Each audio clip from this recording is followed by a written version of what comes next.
Жақсы ана болудың 30 ережесі. Армысыздар, сіздермен бірге Нұғман. Каналға жазылыңыздар.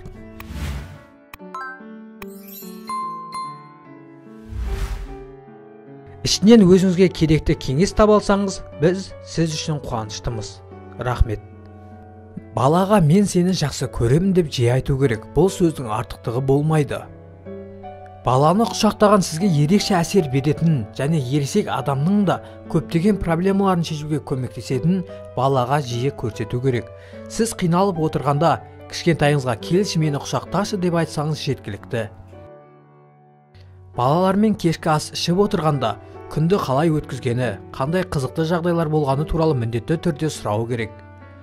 Кейде баланы басқа адамдардың көзінше мақтау да маңызды. Балаға мұндай сәттер аса қажет. Балаларға мақтау сөз айта отырып, осы арқылы баланың басқа адамдарға да өзінің ризашылығын білдіру әдістерін көрсету керек. Мүмкіндік бола қалса болды, баланы сүйіп құшақтаңыз. Баланы күлуге үйретіңіз, сондай-ақ ол өзіне де күле білу керек. Күлкі көптеген қиын жағдайлардан шығуға көмектеседі. Баланы өзінің іс-әрекеттердің жүрегіне жақын ала бермеуге үйрету керек. Барлық адам қателікке ұрынады, бірақ өз кемшілігін жеңіл қабылдап, кейде тіпті қызық жағдайға айландырып жіберу екінің бірінің қолынан келмейді. Алайда бұл аса маңызды. Балаға рахмет деген сөзді жиі айту керек. Осылайша біз оны адамдарға ризашылығын білдіре алатын, рахмет айта алатын кеңпейіл адам болып өсуге үйретеміз. Бәрін кешіре білу керек. Бұл балаға ғана қатысты емес.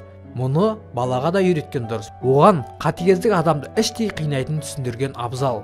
Балаңызға арнайы күн арнаңыз. Екеуіңіз бірге оңаша өткізген уақыттар ерекше есте қалады. Екеуіңіздің араңызда байланысты нығайтады.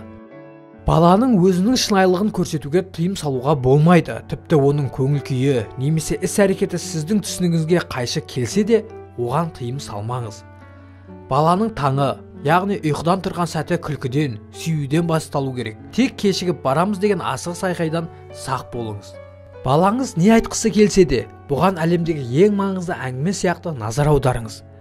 Сіздің отбасыңызға қатысты жайттарға қатысты баланың көзқарасын білуге тырысыңыз.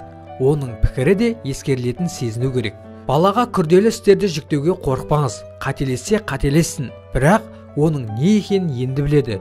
Өмірінде қажет болуы мүмкін. Балалардан көмек сұрауға болады және сұрау қажет. Қателікті мойындай білу керек. Сіздің өз кемшіліктеріңізді мойындауыңыз баланы өз қателіктеріне жеңіл қарауға үйретеді. Бала өзі ғана қателеспейтінін түсінеді. Сізге балабақшадағы досының есімі, ойыншықтың аты сияқты балаңызға қатысты ұсақ-түйектің барлығы маңызды болуы қажет. Балаңызға ұнайтын, тартымды әрі жағымды, еркелететін лақап ат ойлап табыңыз. Кейде ертеңінің орнына өз өміріңізден қандай да бір оқиғаны айтып беріңіз. Мұның барлығы оны сізбен ғана емес жалпы отбасымен жақындата түседі. Кейде музыка қосып бірге билеңіздер. Мұндай сәттер ең тамаша кездер десе де болады. Отбасыңыз ғана түсінетін құпия пароль немесе құпия сөздер ойлап табуға болады. Кейде баланың босаңсуына мүмкіндік беру керек.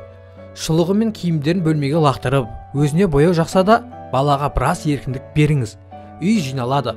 Ал баланың сол кездегі қуанышы есте қалады. Бірақ әр нәрсенің шегі бар. Бастысы артық кетпеу. Анда-санда болса да балаға кейде тәртіп бұзуға мүмкіндік беру керек. Кешке дейін теледидар көрсін, анда-санда мектепке бармасын. Осындай сирек берілетін мүмкіндіктер бала үшін үлкен мереке. Сіз өзіңіздің кемшілігіңізді түсінсеңіз, кешірім сұраңыз. Бұл өте маңызды. Балаға өздігінен шешім қабылдауына мүмкіндік беріңіз. Егер балаға бірдеңе уәде берсеңіз, оны міндетті түрде орындау керек. Я болмаса уәде беруді қойыңыз. Бала ән айтса, оған қосылып әндету керек. Балаға оның әкесі әлемдегі ең мейірімді, әрі ең керемет әке екенін айтып отыруды ұмытпаңыз. Балаңыздың сізге жасаған әрбір сыйлығын, құттықтауларын сақтап қойыңыз. Ара-тұра бірге қарап, еске алып тұрғанда маңызды. Пайдалы болды деген ниеттеміз.